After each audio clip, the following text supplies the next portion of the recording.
Saudações, meus queridos alunos e alunas, lindeusos e lindeusas do meu coração. Hoje, nesse cenário nostálgico, decidi aqui gravar mais uma aulinha para vocês que estão confinados em isolamento social, se dedicando. A aula de hoje, pessoal, nós vamos falar sobre as revoltas nativistas que acontecem no espectro da crise do sistema colonial. Então, a nossa última aula foi de mineração, nós já fizemos um resgate histórico das invasões holandesas no Brasil também, então nós já falamos mais ou menos de 2 ciclos econômicos brasileiros. E agora então nós vamos falar de revoltas nativistas, certo? Então veja o termo, revoltas nativistas. Quando a gente fala de nativo, nós estamos caracterizando um aspecto regional, uma identidade que está posta num espaço geográfico específico. Então, se eu falo de uma revolta nativista, eu estou falando de Pernambuco, eu estou falando do Rio de Janeiro, eu estou falando de Minas Gerais. Não tem um caráter de identidade maior que o regional. É válido lembrar que nós não temos uma construção nacional. A formação da identidade nacional brasileira vai se dar só quando nós nos tornarmos um Estado, propriamente dito, independente, de forma oficial, e consequentemente quando nós tivermos uma identidade ligada com os vários aspectos das mais variadas regiões brasileiras. Então, nesse primeiro momento, nós vamos estudar as revoltas nativistas que foram estopins, foram insurreições, foram motins, foram rebeliões que aconteceram de forma local, em um ambiente regional específico. E aí você deve estar perguntando assim, mas Cláudio, por que essas revoltas aconteceram? Vamos lá, nós vamos estudar algumas delas, pelo menos 4 grandes revoltas, tá? Boa parte delas acontece devido a um aumento da pressão metropolitana. Pressão e opressão. Vamos pensar? Por que isso acontece? Se nós estamos falando da segunda metade do século XVII, 1650 mais ou menos, até o início do século XVIII, 1710. Tá? Então, esses 60, 70 anos que nós temos da história de Portugal com o Brasil, nós estamos passando por um momento de aperto econômico da nossa metrópole.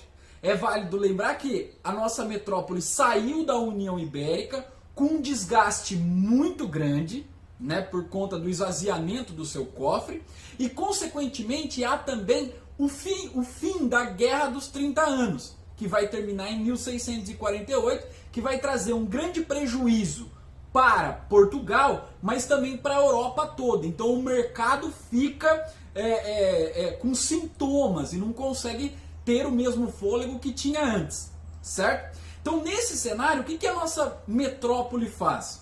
Ela tenta enrijecer o pacto colonial, fortalecer o pacto colonial e ficar mais em cima do Brasil, para garantir que o Brasil possa servir de abastecimento, de recursos, seja recursos tropicais, seja da agricultura, ou seja mais para frente do ouro, que nós já tivemos essa aula e nós já estudamos, como se fossem os recursos necessários para a sobrevivência do rei, para a sobrevivência da monarquia, para a sobrevivência do Estado absolutista que se forma em Portugal. Tá? Então, pós-União Ibérica, pós-1640, nós temos uma pressão de Portugal cada vez maior em cima dos colonos brasileiros. Tá?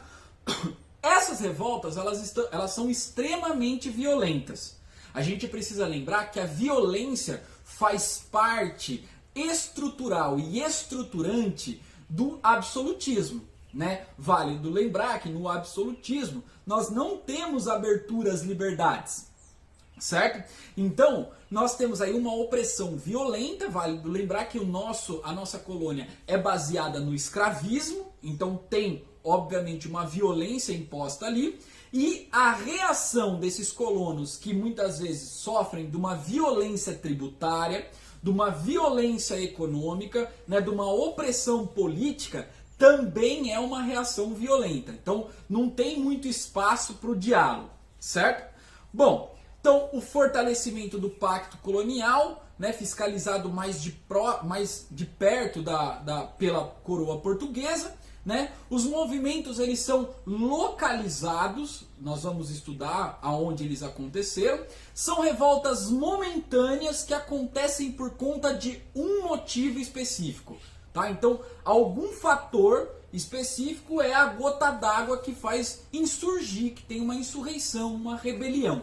Então ela não tem um caráter de reformulação de estrutura, de reorganização econômica, de reorganização política. Também não tem caráter de emancipação do Brasil, ou seja, de independência do Brasil perante Portugal. E também não tem o caráter de independência regional. Vocês vão perceber isso, tá? Então é alguém ou um grupo que se insurge contra alguma medida tomada pelas autoridades coloniais que eram representantes da coroa aqui no Brasil, certo?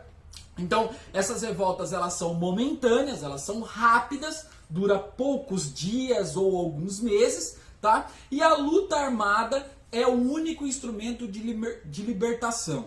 Ou seja, como eu disse, nós não estamos vivendo a época do diálogo, do debate de ideias. Então, a revolta armada é o instrumento, é o mecanismo que esses colonos vão tentar encontrar, utilizar para demonstrar a sua insatisfação, certo? Lembrando sempre que não há essa ideia de nação, lembrando sempre que a ideia de nação vai ser construída, sobretudo no Brasil, sobretudo no século XIX, tá? Junto com a formação do nosso Estado Nacional. E também não há a ideia de liberdade, como se pudesse provocar aqui a independência, porque o liberalismo não é uma ideologia formada já no século XVII. Tá? O liberalismo é uma ideologia formada do século XVIII, com os iluministas. Né? Embora já se fala em aspectos de liberdade na Inglaterra, nessa época, no século XVII, mas a consolidação e a concretização desses ideais só vai vir no século XVIII com os iluministas. Beleza? Então esse é um ponto interessante, que essas revoltas nativistas elas não têm caráter emancipatório. Bom, vamos estudar a primeira que a gente tem aí. Essa primeira, ela é até engraçada do ponto de vista político e historiográfico, né? Ela acontece em 1641. Ela é a primeira porque esse é o ponto de partida que a gente tem. Se você lembrar, em 1640 acabou a União Ibérica. Então Portugal retoma a sua autonomia. Consequentemente, Portugal vai tentar retomar a colônia brasileira, né? Fazer os esforços que tinha que fazer para recuperar os seus cofres, tá? Então, o que essa coroa portuguesa faz? Enrijece o pacto colonial e aumenta a cobrança de impostos, certo? Então a cobrança de impostos vai atingir, obviamente, o Nordeste e vai atingir também a capitania de São Vicente.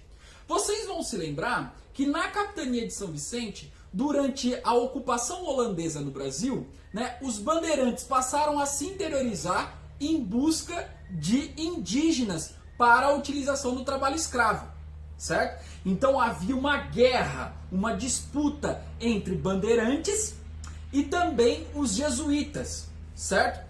Então há todo um movimento, né, dos bandeirantes contra os jesuítas, porque eles tinham objetivos diferentes para os indígenas. Os bandeirantes tinham o objetivo de escravizar, os jesuítas tinham o objetivo de catequizar, certo? Então, quando Portugal retoma a sua coroa, há uma pressão da Igreja Católica para que a coroa portuguesa desautorize os bandeirantes a escravizar os indígenas, certo? E a coroa faz essas restrições, certo? Principalmente porque ela retoma o comércio de Angola, que estava na mão dos holandeses.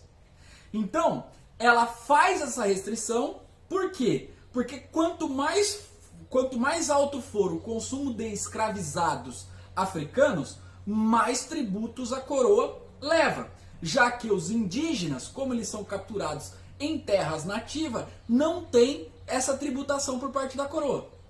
Dá para entender? Então a coroa decide pegar esse aspecto da Igreja Católica, que era contra a escravidão indígena, mas também com interesse econômico, certo? Para privilegiar apenas a escravização dos negros e, consequentemente, ela tributar o comércio, certo? Do tráfico negreiro. Então, a comunidade de São Paulo, né, fica muito insatisfeita com essas medidas. Quais medidas? A de cobrança de impostos e da proibição da escravização dos indígenas. Então, essa galera de São Paulo, né, começa a criar uma movimentação na cidade de São Paulo mesmo e tentam aclamar um rei para São Paulo. Olha que interessante, tentam aclamar um rei para São Paulo e esse rei era chamado de Amador Bueno. Olha o sobrenome, Bueno. Qual é a origem desse cara? Espanhol. Então eles aclamam esse cara, que era uma liderança política e econômica da região, certo? E consequentemente, quando há essa aclamação, o Amador Bueno, que era um morador de São Paulo, não estava nesse processo político. E quando ele fica sabendo, ele fala, eu não vou ter condição de enfrentar a coroa portuguesa, de fazer um embate com a coroa portuguesa. Então o Amador Bueno, que foi conclamado pelos paulistas a ser o rei de São Paulo, certo? O rei da cidade de São Paulo, uma espécie de governador, não era a independência, tá, pessoal? Não era a independência de São Paulo, não. Era uma espécie de governador da cidade de São Paulo e ele que teria que negociar com a coroa portuguesa, os negócios políticos, etc., para acabar com esses tributos e a proibição da escravização. Então o Amador Bueno, o que ele faz? Sabendo que aqueles que aclamavam ele não eram suficientes para combater um possível exército da coroa, ele fala, eu não quero ser aclamado como rei de São Paulo, certo?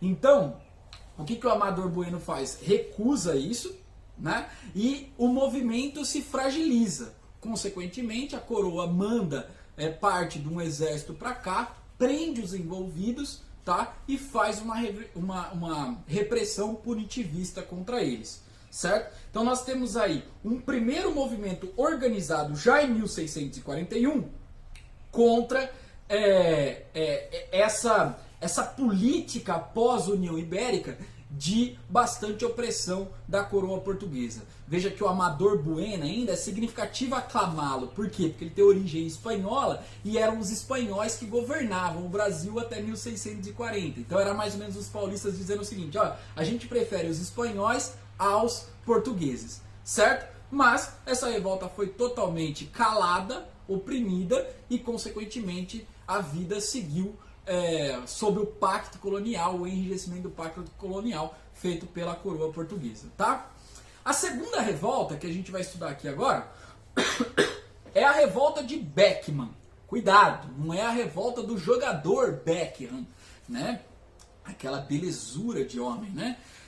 Essa revolta, ela aconteceu no Maranhão 40 anos mais tarde da aclamação de Amador Bueno, beleza? Então vamos tentar entender.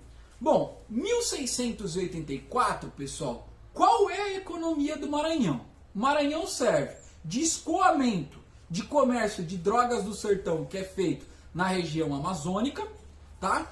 Tem uma agricultura com trabalho indígena, principalmente por conta que o trabalho escravo africano é muito caro. Então, como esses agricultores, esses latifundiários do Maranhão não têm muitos recursos para comprar esses escravizados africanos, utilizam muitos dos escravizados indígenas. Ah, Cláudio, tem escravizado africano? Tem também, tá? Mas eles também utilizam os escravizados indígenas, sobretudo no plantio de algodão, certo? Então o plantio de algodão é um plantio muito forte do Maranhão, inclusive faz parte da estrutura econômica do Maranhão no século XVII, no século XVIII e no século XIX, tá? E a pecuária, beleza?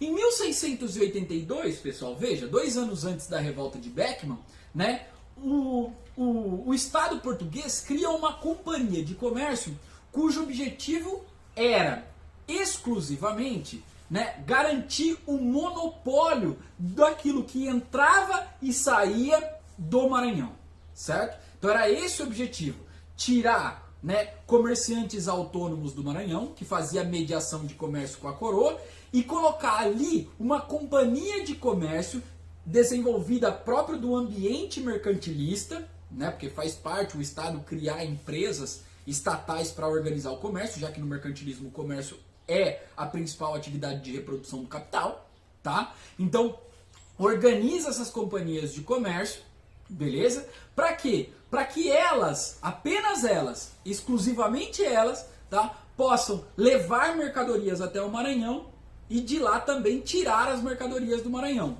Os colonos vendem para a companhia. Só que qual que é a consequência disso, né? Uma consequência dramática para os colonos. Por quê? Porque o Maranhão era a última capitania hereditária que os produtos portugueses chegavam. Então, os produtos primeiro abasteciam o Nordeste e depois ia para o Maranhão. Abastecia Pernambuco, Bahia, depois para o Maranhão.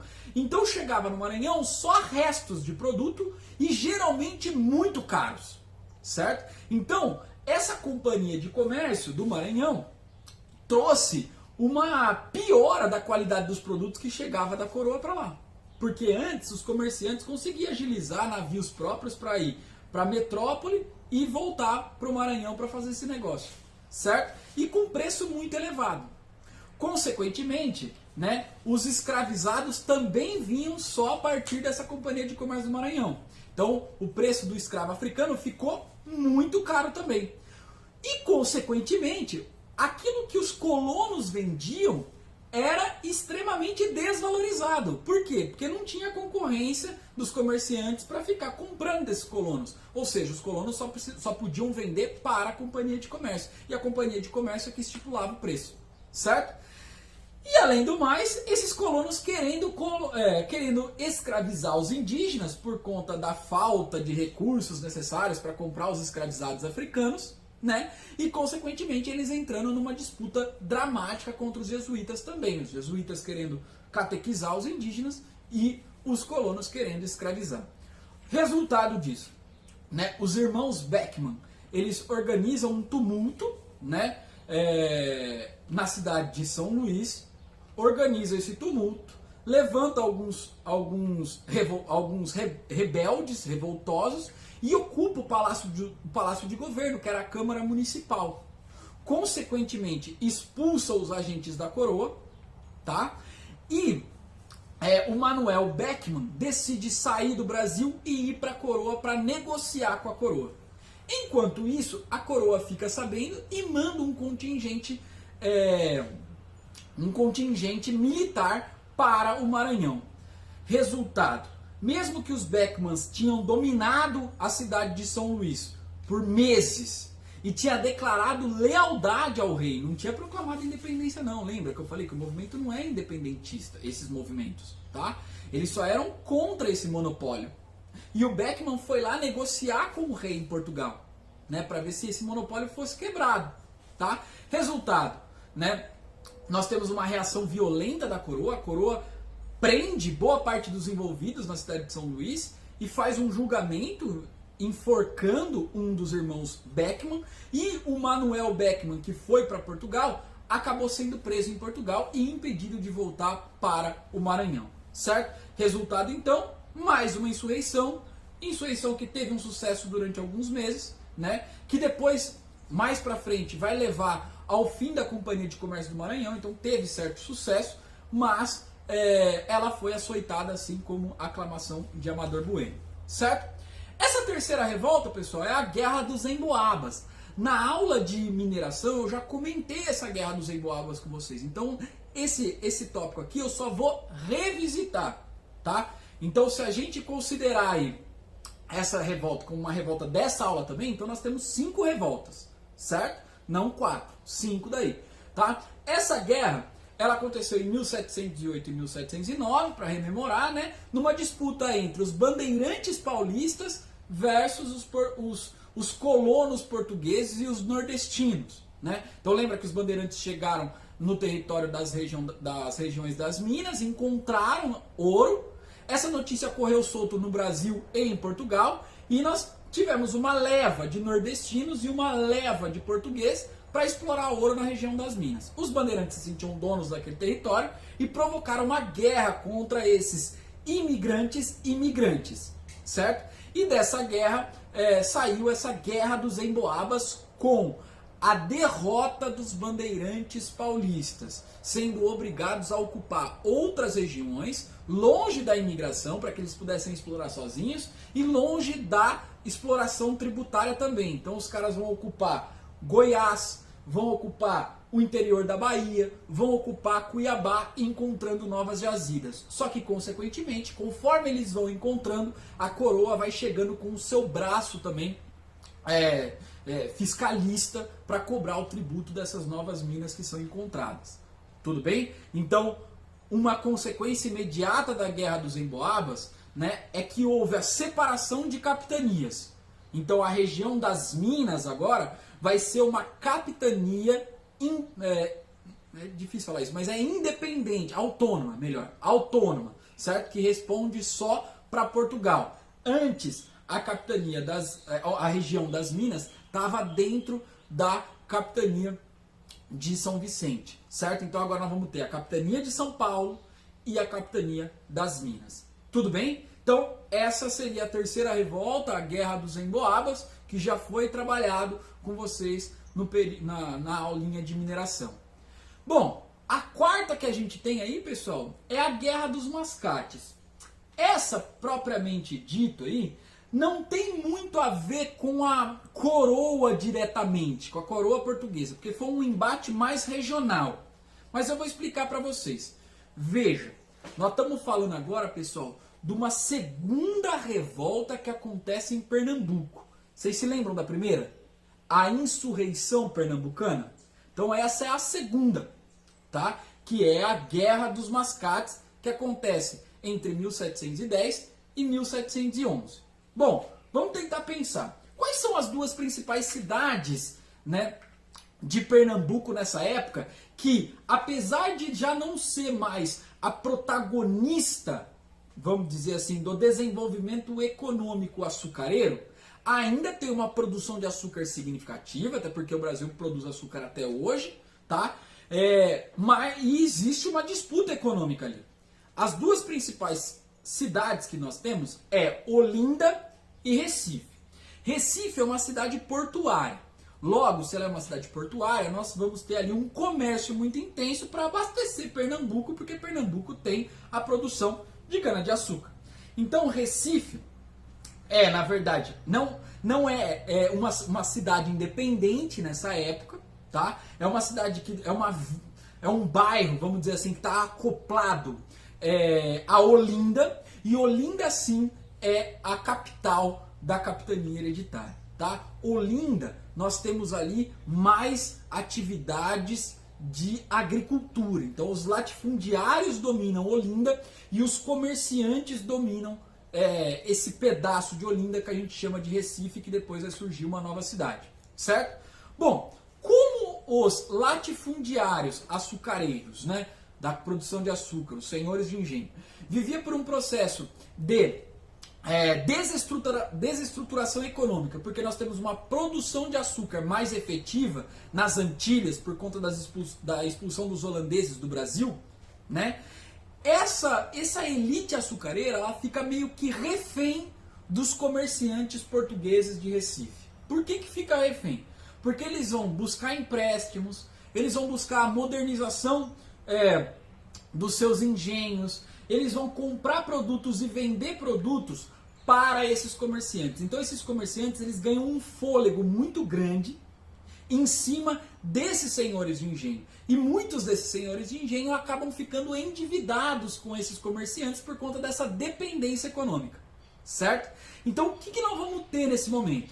Esses comerciantes exigindo uma emancipação, né, da cidade de Recife, para que eles pudessem administrar aquele território onde os senhores de engenho não pudessem intervir na cidade de Recife, já que eles agora eram os protagonistas econômicos da região, certo? Tinha mais força econômica, ou então tanta força quanto esses senhores de engenho, tá? Esses senhores de engenho não aceitam isso, certo? Não aceitam isso e partem para cima desses comerciantes. Então nós vamos ter um duelo aí desses latifundiários contra esses comerciantes que estão muito ligados aos portugueses, certo? Esses latifundiários apelidaram os comerciantes pejorativamente de mascates, que são pequenos comerciantes, certo? Então nós vamos ter uma guerra entre esses mascates portugueses versus esses latifundiários. O resultado que a gente tem, pessoal, é um apoio da coroa a esses mascates, e esses mascates conseguem, de certa forma, ter uma vitória e um sucesso. Qual é a vitória e o sucesso? Desvincular a cidade de Recife da cidade de Olinda e conseguir ter a sua própria Câmara Municipal, onde eles pudessem criar os seus próprios tributos e não ficavam subordinados politicamente aos latifundiários. Beleza? Resultado dessa guerra entre esses dois grupos, nós vamos ter aí todos anistiados praticamente por conta que ou estavam vinculados à coroa ou fazia parte da elite econômica colonial. Né? Então não dá para você esquartejar um membro da elite econômica colonial, que são os senhores de engenho. Beleza com relação a isso? Deu para entender essa guerra dos mascates tranquilo? E a nossa última revolta, tá? Que é a revolta de Filipe dos Santos ou revolta de Vila Rica, pessoal, em 1720, tá? Então mais uma que acontece na região das Minas. Nós tivemos a Guerra dos Emboabas e essa segunda que acontece 12 anos depois da Guerra dos Emboabas em 1720, na atual Ouro Preto, tá?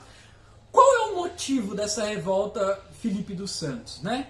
É o fiscalismo exagerado. Então, conforme tem a descoberta do ouro no Brasil, né, a coroa cresce o olho, obviamente, porque estava vivendo um período de crise estrutural dos seus cofres, né? Cresce o olho, traz para cá uma cobrança de impostos muito incisiva. Nós já falamos do quinto e nós falamos também das casas de fundição. Lembra? Qual é o objetivo da casa de fundição? Proibir a circulação de ouro em pó para fazer o derretimento desse ouro e já retirar dentro da casa de fundição o quinto. Então, quando se instaura a primeira casa de fundição em Ouro Preto, em Vila Rica, há então todos esses exploradores de grande capital, né, de ouro, articulando um movimento contra a cobrança desse tributo. Eles se articulam e fazem uma revolta. Essa revolta traz toda a atenção portuguesa para cima dela. Por quê? Se esse tributo não for mais cobrado, se a casa de fundição não existe mais, não vai haver como sustentar o cofre português. Então aqui a autoridade portuguesa no nosso território decide criar os dragões portugueses. Esses dragões portugueses seriam uma espécie de exército de Portugal na região das Minas para fiscalizar de perto. Inclusive esses dragões portugueses vão viver durante praticamente todo o período colonial lá naquela região, para não permitir o contrabando de ouro, certo? 2.000 mineradores revoltados, esses dragões todos articulados por essa autoridade colonial aqui, e há um cala-boca a essa revolta também, tá? O Filipe dos Santos, que não era o grande articulador do movimento, porque os grandes articuladores eram, na verdade, os grandes exploradores de ouro, né? Mas ele foi pego como um bode expiatório, foi torturado e foi colocado para ser esquartejado por cavalos. Ou seja, amarraram, né, os dois braços, um em cada cavalo, as duas pernas, um em cada cavalo, pegaram os cavalos, puseram um ferro quente nas costas deles, eles dispararam cada um para um lado, esquartejando o Filipe dos Santos em praça pública. Tá vendo que a reação da coroa é uma reação violenta, uma reação autoritária, cujo objetivo era pedagógico, vamos dizer assim. Por que pedagógico? Eles acreditavam que com a violência metropolitana, né, poderia coibir possíveis revoltas no território brasileiro, pedindo a ausência de tributos, a diminuição de tributos. Bom, meus queridos, deu para perceber que essas 5 revoltas eu não falei de independência do Brasil, eu falei de pontos locais, de algum conflito que foi causado por excesso de tributação, por excesso de fiscalização, principalmente por conta da situação metropolitana. E falamos da extrema violência que é pautada o Brasil nessa época também, certo? Então fica aqui o meu abraço, obrigado por vocês terem nos ouvido até agora, tá? E essa aulinha de revoltas nativistas. Valeu, um abraço, fique com o cenário nostálgico aqui para vocês.